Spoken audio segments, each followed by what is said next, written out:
my name is Ana Doak, and this is my husband, Alexander Doak. Welcome to Nanay and I.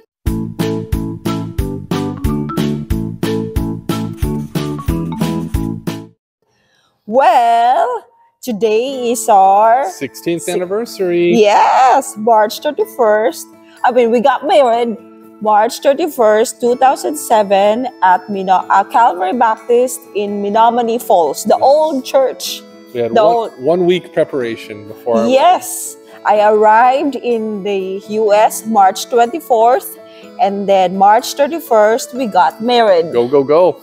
Yuppie, and it was like a big 1 week roller coaster, but at least it was all short. You can only be stressed out for so long, right? It's nice. Yeah. It's over in a week. Yep, it was over in a week. And yeah, so what shall we say more about this video? Well, actually, this video is more of a requested video of a not just of a dear friend, of most of our friends who wanted to ask marital counseling. And I don't know if we are qualified. We are qualified for that, but I think we are. We wouldn't reach 60 years if, we have ups and downs. We weren't doing something right. Yep, so we have ups and downs, but okay, 16 years, being together. So what else should we talk about? I really don't know. Well, what are the tips we have, right? Well, first, we're here at Coon in Rosario, so we just wanted to go somewhere different. Coon is the name of a restaurant. Yeah, Coon. K-O-O-N. Kind of like Coon, but Coon. And it's a beautiful place. I really like this place. I've been here before once with my girlfriends, Jessa and Rose. And so today, just me and him. And no one else. The place is empty. Yes. It's raining. I think a lot of Filipinos stay indoors when it's raining. So nobody likes to go out and about when it rains. Yeah. I arrived in the US Saturday. Friday, I got a message. My phone was ringing, and it was a delivery guy from the US Embassy informing me that my passport is already out for delivery. And so I went down in the lobby at the hotel, and then they gave me my passport. So I immediately called him. I know it was somewhat like midnight his time, but I called him and let him know that my passport is here with my visa and I'm ready to go. And I didn't know that he would book my plane ticket right then and there, and I have to fly the following day. So it was so crazy. But after I got that passport, I went to CFO and need the last certification that I need so I could fly to the US. Mm-hmm. And so yeah, I arrived at the US. You were already kind of living out of a hotel in Manila at the time, right? Yeah. So it wasn't that much packing for you. No, but still I was hoping to meet some more friends, but I didn't have any more time. So I flew to the US, and then And you weren't sure I'd be there at the airport? Yeah, but it was like, like flying internationally for the very first time alone, and I was like 21 at that time. I don't 22 at that time, so that was really like, it's somewhat scary because again, it's your first time, Oh yeah.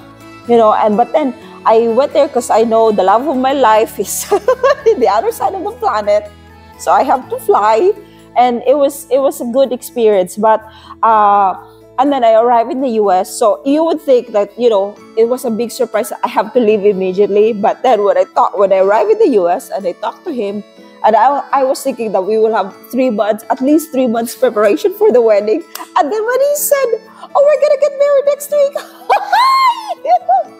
that was like another life's too short. I know, yeah.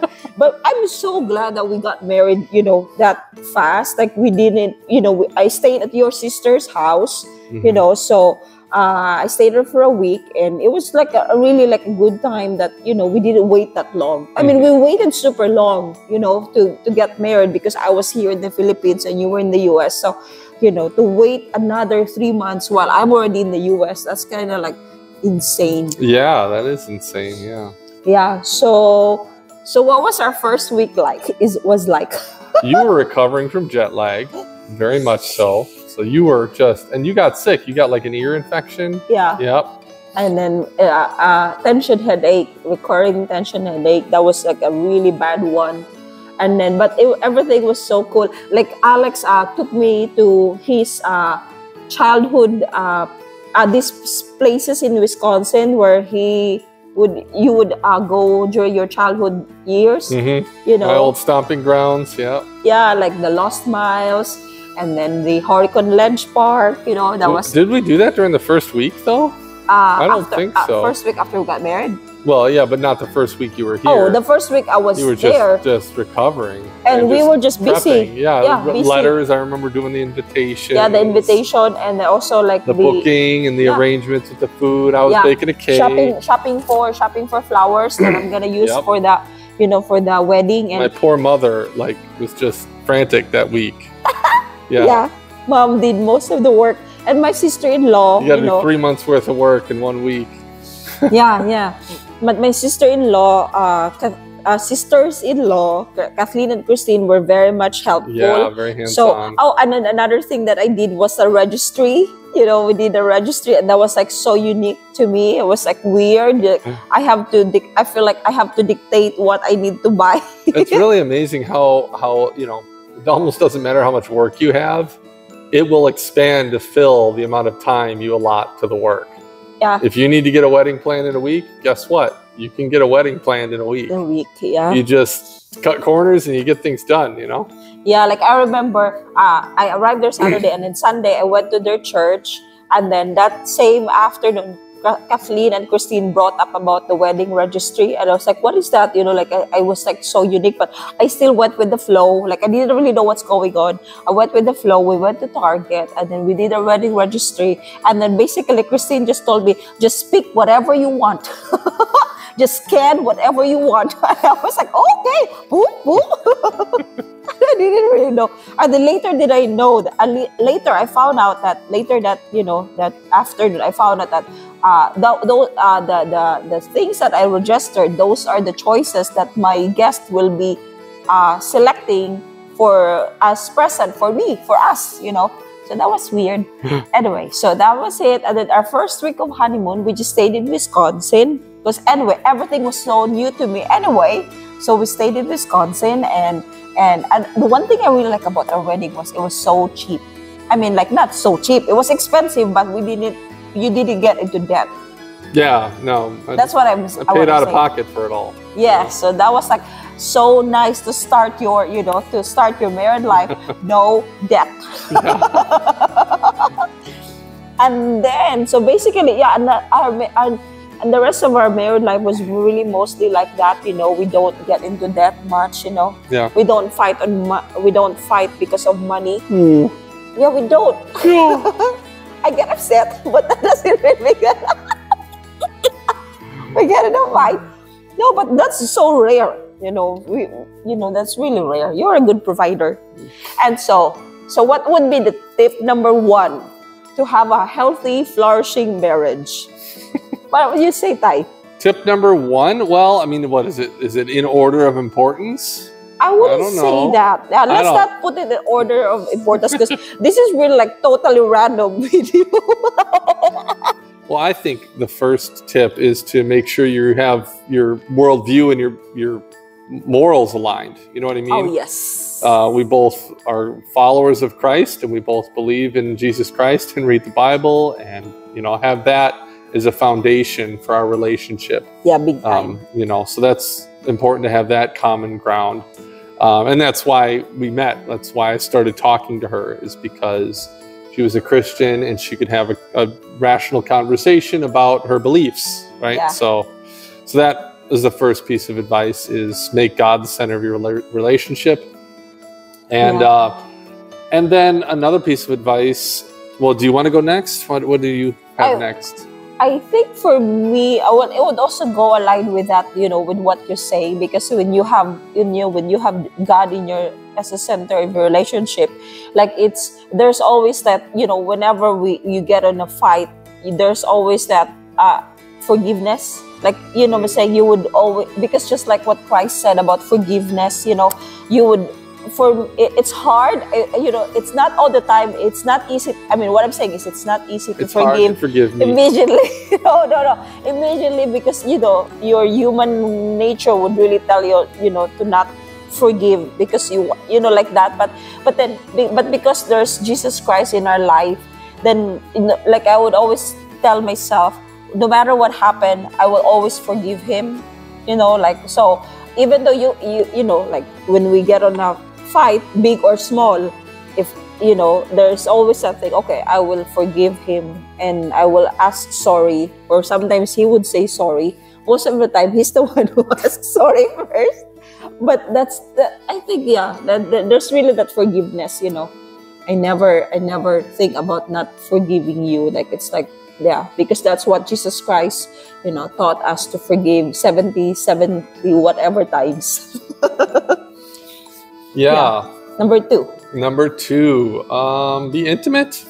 Oh, That's an easy one. Yeah, be intimate. And then, with despite of our busy schedule, I like the quality time that we make sure we spend for each other. And that's like at least 15 minutes every day. Yeah, if you can just squeeze in 15 minutes to decompress with each other. Yes. It helps. Big time. It's like, I wouldn't say we always do it every day, but most of the time it's really like every day. We really have like a quality time. It doesn't even have to be sexual. It could just be like sit down, you just talk, you just spend time, for each other. And then another thing that we also do is like we also go on a weekly date. I think so, right? We do. Oh, roughly.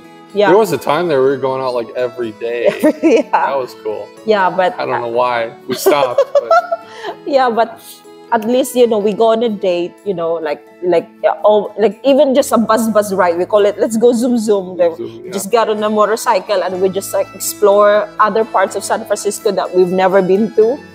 Just like as simple as that. Like, it doesn't have to be expensive, because other people would think, oh, weekly date, that sounds expensive. But, it doesn't have to be expensive. It could just be like a zoom ride, going somewhere, like that. Yeah. Yeah. And then number 3, for me, that would be, I really learned that before. I never thought that has a big impact in our marriage, but it's really like, do not talk, especially if it's like a talk that would involve so much emotion, when you are hungry and tired. Yeah, plan your conversations. If you're having any stress, plan your conversations. Yeah. Make sure that you're both well-fed, well-rested, that you're, as much as possible, get rid of other sources of stress. If you're stressed about work, if you're stressed about other relationships, try to mitigate those things before you have a hard conversation with your spouse. Yeah.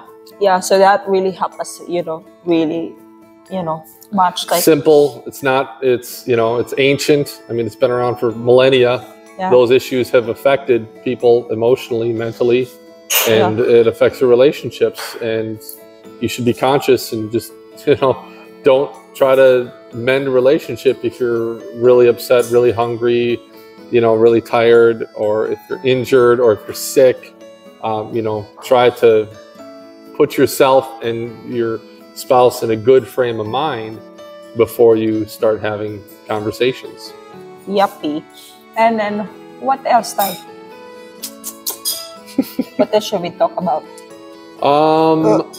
I like daily family quality time with the children. Oh, yeah. Like, I think it's important to spend time daily with the family. That can also relieve stress from her. If the children are well loved, they tend to behave better. So it's nice if they have that foundation of good habits and patterns in their life, of rituals when they wake up, eating breakfast, eating meals together. We have a nighttime ritual we call sing songs, where we read the Bible and sing songs and hugs and talk for about a half hour to an hour every night with the whole family. So that helps to relieve stress from our relationship if the children are behaving well and treating each other well. So that's another piece of advice. Yeah. Yuppie. And then, another thing. This also, I think this also helped us really big time when we expect less from one another. You know, that's what now. Before, we always ended up in a big fight because I was expecting more from you, and then when the expectation become lesser, then it became our relationship become more harmonious. I feel like that was also like a big thing, you know, and I really, really enjoy. I mean, I also, one thing I really love also was like, he would be writing love letters to me, like almost like every single day. And then the nice thing was he wasn't expecting that I would respond. I mean, you know, he wasn't expecting that I would reciprocate in that good gesture. Sometimes I'd go for like a week without even giving you the letters. Yeah. I'd just write them. And I just wouldn't even assume, you know, she would read them, you know, because it was really more about changing my mindset towards her. That's one of the reasons I like to write the love letters, is because of the way it forces me to think. And if you can put yourself in that frame of mind every day, it changes how you interact with, you know, your spouse. So that's just along the same lines of the gratitude list. Yes, I was about to say that. You know, just 2 or 3 things a day that you're grateful for. It could be about your whole entire life, but it could also be something specific, right? Just 2 things a day that you enjoy about your wife. And it's not something she would see. It's just something for you. And I try to go at least 30 days without repeating myself. Yeah. So that's just 60 things. Anybody can do that. And, you know, that's also cheap. It's affordable, and it takes just minutes a day. And even the love letter is like 10 minutes. I mean, it's not that hard, just 1 page. And they usually fill up a bunch of space with a silly drawing at the bottom, right? So they have to write even less. So it's really fast, really easy. And you just, as a man, when you're authoring those things, you have to lower your expectations. Just put them out there.